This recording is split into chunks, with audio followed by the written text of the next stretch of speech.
Jim Rohn says discipline is a major key to happiness. Discipline is happiness. And honestly, I would have to agree, because it's not easy to be disciplined, but it's like Jim says, it's simple.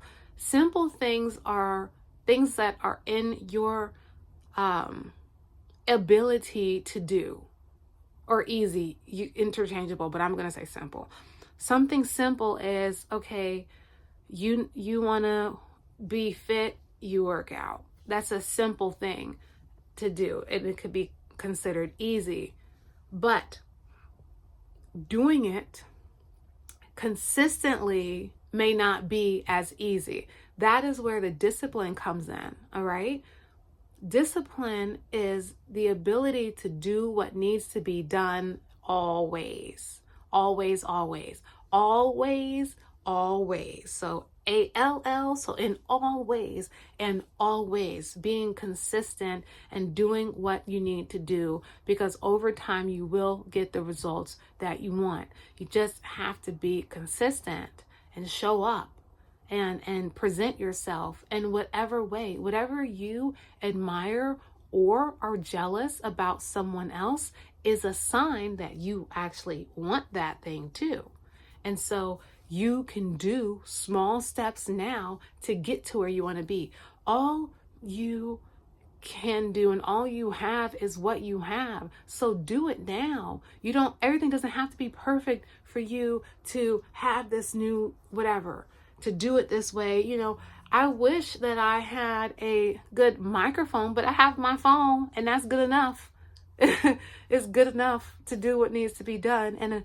And if I don't put my content out now, if I don't teach my classes, if I don't work on my series, I'll never have the mic that I want. I'll never have the life that I want. But at least if I give it a chance and I try, at least I know I'm showing up.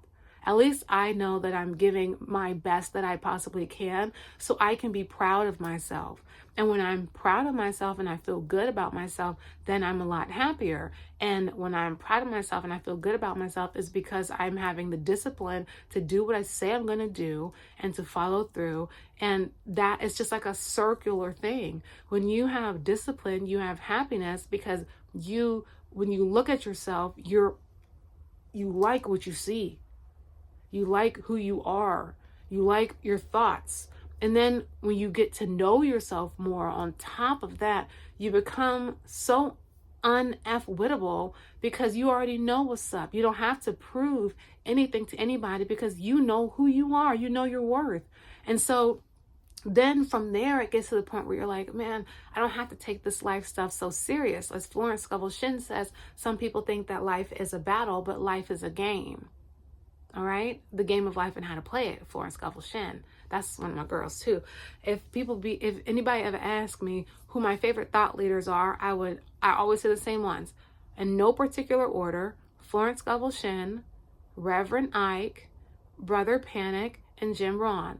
And on the surface, they're all saying completely different things, but really and truthfully, they're all saying the exact same thing in ways that can be digested by themselves and whoever their audience is. With that being said, when you have the discipline and you show up and you create, eventually you'll get to where you want to be.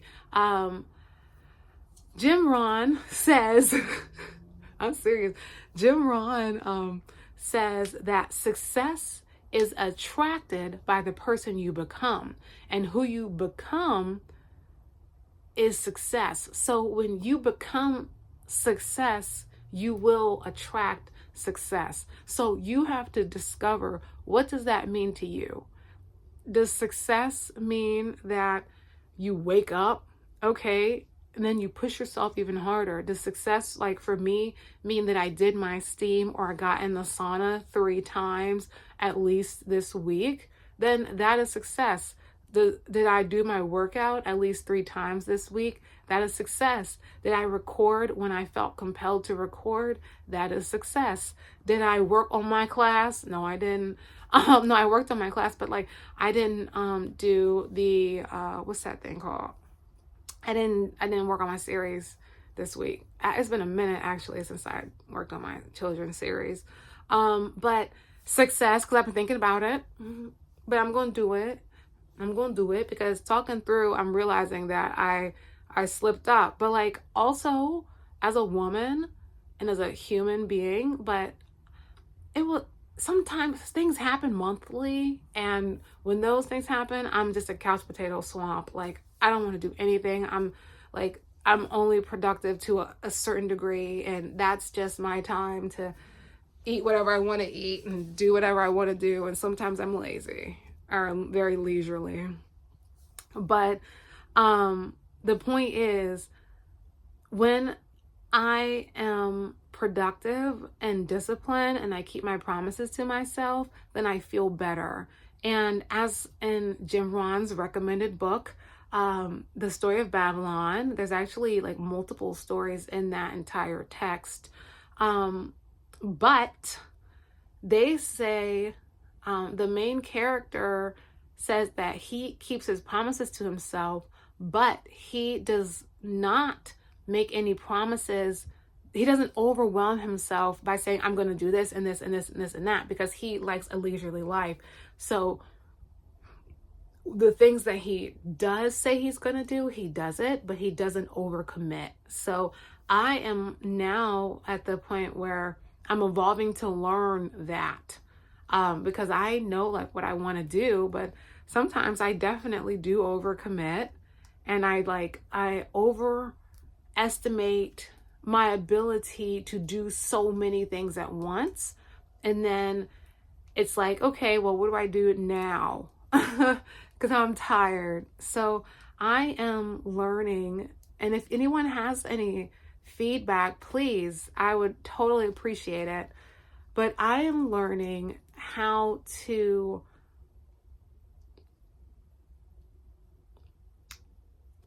prioritize and do what needs to be done without trying to do everything at one time. So if you have any advice, please let me know.